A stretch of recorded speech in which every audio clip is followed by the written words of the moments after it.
Menunjuk tim hukum yang diketuai Agus Widodo untuk mengawal kasus tewasnya dosen mereka, Levi, 35, Universitas 17 Agustus 1945, Untag, Semarang.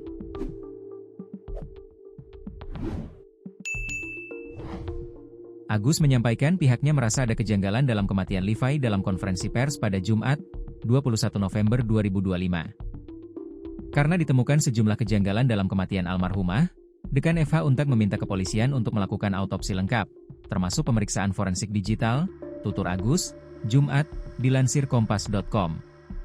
Ada 3 hal yang dirasa janggal dalam kematian Levi menurut tim hukum. Pertama, rentang waktu yang cukup lama antara penemuan jasad Levi dan informasi yang diterima kampus. Anggota tim hukum, Edi Pranowo, mengatakan ada selisih waktu hampir 9 jam sejak Levi ditemukan tewas sampai pada akhirnya pihak kampus menerima kabar tersebut. Edi menilai jeda waktu itu harus diuji secara hukum. Kami ingin memastikan seluruh proses tidak berhenti di satu titik, tetapi ditangani secara menyeluruh hingga benar-benar terang, katanya dalam kesempatan yang sama. Kedua, anggota tim hukum lainnya, Kastubi, mengatakan masih banyak keraguan yang belum terjawab. Atas hal itu, ia mendesak kepolisian agar memeriksa ponsel dan CCTV di lokasi kejadian, untuk mengetahui kondisi yang dialami Levi sebelum tewas. Handphone dan CCTV belum diuji.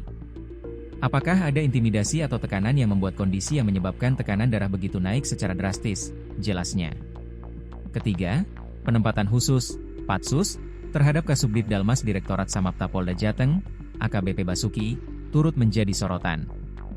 Patsus itu dilakukan sebab AKBP Basuki telah melakukan pelanggaran etik buntut tinggal bersama Levi tanpa ikatan pernikahan sah.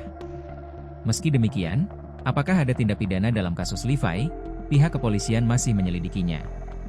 Menurut tim hukum, keterlibatan AKBP Basuki perlu ditelusuri karena diduga terkait penyelidikan kematian Levi.